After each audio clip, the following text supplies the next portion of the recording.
Social media में आज के समय आप देखोगे ये न्यूज़ कवर की जा रही है। डोनाल्ड ट्रंप ने ये बात कंफर्म कर दी है कि यूएसए में ये आते ही जैसे ही ये प्रेसिडेंट बनेंगे यूएसए के जनवरी 2025 में ये लगा देंगे नेशनल इमरजेंसी और उसके बाद अपने देश की मिलिट्री का इस्तेमाल करेंगे और फिर ढूंढा जाएगा इनके देश में कि कौन कौन से इलीगल इमिग्रेंट्स हैं और सीधा उनको उठाकर देश के बाहर फेंक दिया जाएगा। जो ट्रंप का वादा था, ट्रंप ने कहा है कि ब्रूटल फोर्स के साथ मैं इसको पूरा करूंगा और यहाँ पे आप देख पाओगे वॉशिंगटन पोस्ट दुनिया भर के न्यूज आर्टिकल्स इसको कवर कर रहे हैं। Trump confirms plans to use military for mass deportation. ये यूएसए के इतिहास में पहली बार होगा जब इतने बड़े स्केल पर यूएसए अपनी मिलिट्री अपने देश में ही यूज करेगा और ये बात ट्रंप ने कंफर्म करी है अपने सोशल मीडिया प्लेटफॉर्म ट्रुथ पर। इधर आप देख पाओगे नीचे यहाँ पर ट्वीट है टॉम फिटन की, ये कह रही हैं गुड न्यूज। रिपोर्ट्स आ रही है कि डोनाल्ड ट्रंप एडमिनिस्ट्रेशन प्रिपेयर्ड है to declare a national emergency. पहले पूरे देश में आपातकाल घोषित कर दी जाएगी और उसके बाद जो मिलिट्री एसेट्स हैं उसका यूज किया जाएगा बाइडेन एडमिनिस्ट्रेशन के दौरान। जो लोग इलीगल माइग्रेंट्स आ गए हैं यूएसए में इनको डिपोर्ट करने में। आप सोच रहे हैं कि इसमें यूनिक बात क्या है? देखो, यूनिक बात सबसे बड़ी ये होगी कि डोनाल्ड ट्रंप एक ऐसा कानून इस्तेमाल करेंगे जो आखिरी बार यूएसए ने यूज किया था वर्ल्ड वॉर 2 के टाइम में। देखिए, यूएसए में एक बहुत ही ज्यादा यूनिक कानून है जो 226 साल पहले बनाया गया था। इस कानून का नाम है द 1798 एलियन एनिमीज एक्ट। इस एक्ट के अंडर यूएस प्रेसिडेंट को पावर यह मिलती है कि कोई भी व्यक्ति, वैसे यूजुअली लिखा होता है इसमें कि 14 साल से ऊपर का व्यक्ति, मगर इस केस में ट्रम्प जो एज वाला फैक्टर है इसको भी रिमूव कर सकते हैं। तो कोई भी व्यक्ति जिसको ट्रम्प मानते हैं कि यूएसए का नागरिक नहीं है, यूएसए से बाहर के देश से आया है, मतलब किसी भी कंट्री से आया है, उसको इमीडिएटली यूएस मिलिट्री उठा के बाहर फेंक सकती है। कोई यहाँ पर जज बीच में नहीं आएगा, कोई कोर्ट बीच में नहीं आएगा। कोई आदमी ये नहीं कह सकता कि मुझे असाइलम दे रहे हो, देखो मुझे जहां पर भेज रहे हो मेरी जान को खतरा है वहां पर। This will be done very fast. USA ने आखिरी बार वर्ल्ड वॉर 2 के टाइम में ये यूज किया था जब हजारों जापानीज, जर्मन और इटालियन सिटीजन्स को यूएसए से बाहर फेंका गया था। क्योंकि आपको पता होगा वर्ल्ड वॉर 2 में यूनाइटेड स्टेट्स ऑफ अमेरिका के सामने कौन कौन से देश थे? जापानीज एम्पायर, नाजी जर्मनी और फासिस्ट इटली जो उस वक्त मुसोलिनी के अंडर थी। तो ट्रंप जो करने वाले हैं ऐतिहासिक होगा। यूएस हिस्ट्री में इतनी बड़ी डिपोर्टेशन नहीं देखी गई है। जो दृश्य आएंगे ये यूएस की मिलिट्री लिटरली सिटीजन्स को, सिटीजन्स को नहीं, आम लोगों को जो बाहर के देशों से यूएसए में आ चुके हैं उनको घसीट घसीट कर एक जगह बस इकट्ठा करेगी, फिर देश से बाहर निकाल देगी। It will be a site. ऐसा दृश्य यूएसए में आज तक मेरे ख्याल से इन मॉडर्न टाइम्स देखा नहीं गया होगा। और ट्रंप काफी बार इसके बारे में मेंशन कर चुके हैं द 1798 एलियन एनिमीज एक्ट। ये जो छोटी सी क्लिप है ये मैं चाहता हूं आप सुने। I will invoke the Alien Enemies Act of 1798. Can you imagine? Those were the old days when they had tough politicians. I have to go back that long. Think of that, 1798. Oh, it's a powerful act. You couldn't pass something like that today. Today we're politically correct. Today people kill and they end up getting out on bail in 2 minutes. No, this is a little different act. The Aliens Enemy Act, 1798, to target and dismantle every migrant criminal network operating on American soil. 100%. And in honor of the great people of Aurora, Colorado, we will call this Operation Aurora, because they were the first to suffer with this group of thugs. And if they come back into our country after removal, it's an automatic 10 years in jail with no possibility of parole.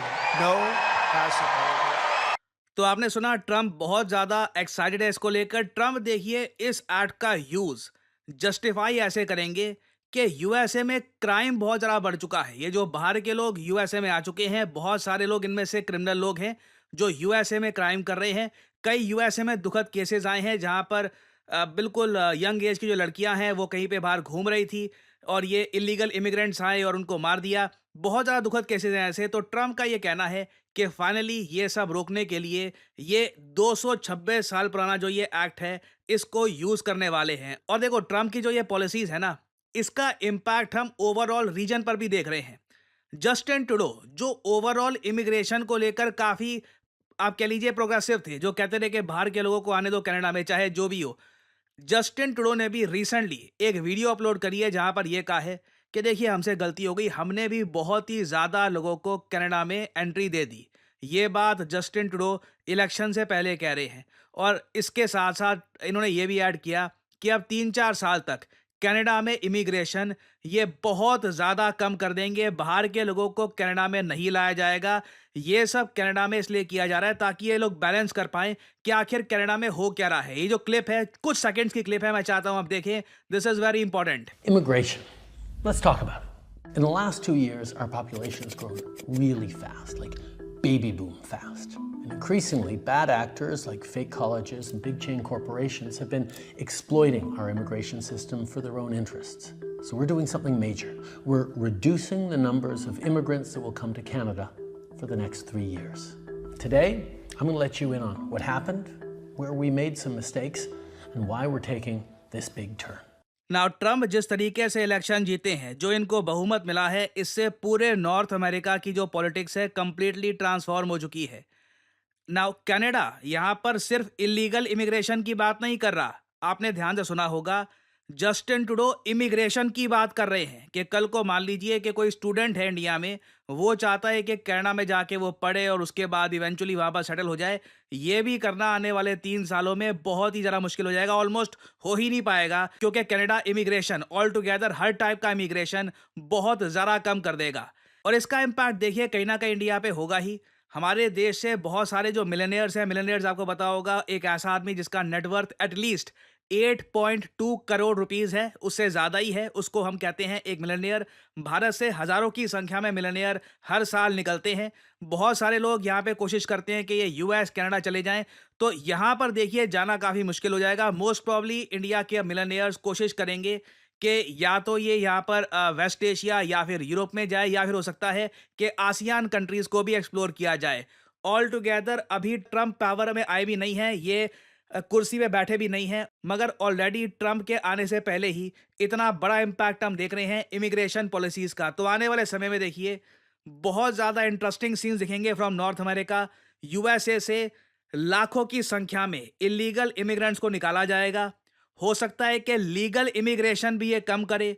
और Canada के PM ने तो साफ साफ कह दिया है कि 3 साल के लिए लीगल इलीगल तो खैर छोड़ दीजिए, लीगल इमिग्रेशन भी मैं बहुत ज़रा कम कर दूंगा। तो इस टॉपिक से रिलेटेड इन द फ्यूचर और अपडेट्स आएंगी, मैं आपके लिए बाद में अपडेटेड वीडियोस लाता रहूँगा। और यहाँ पे देखिए एमसीक्यू नहीं है, फाइनली मैं आप लोगों से आपका ओपिनियन पूछना चाहता हूँ। आपके हिसाब से डोनाल्ड ट्रम्प जो करने जा रहे हैं, नेशनल इमरजेंसी लगाकर मिलिट्री यूज़ करके पूरे देश को अच्छे से साफ करने की जो ये बात कर रहे हैं, क्या आपके हिसाब से ये ठीक है, या फिर आप मानते हैं यहाँ पर ह्यूमन राइट्स वायलेशन हो सकती है मास स्केल पर? क्योंकि जब भी मिलिट्री और आम लोग, मतलब सिविलियंस, जब ये आपस में टकराते हैं या कुछ भी होता है, कुछ ऑपरेशन जहाँ पे दोनों इन्वॉल्व होते हैं, unfortunately human rights violation large scale पर होती ही है। तो कमेंट सेक्शन में लिखिएगा अपना आंसर, मैं जानना चाहूँगा आपका ओपिनियन। क्या आपके हिसाब से ट्रम्प ठीक करेंगे या फिर ट्रम्प की पॉलिसी गलत है? मैं जानना चाहूँगा आपका ओपिनियन।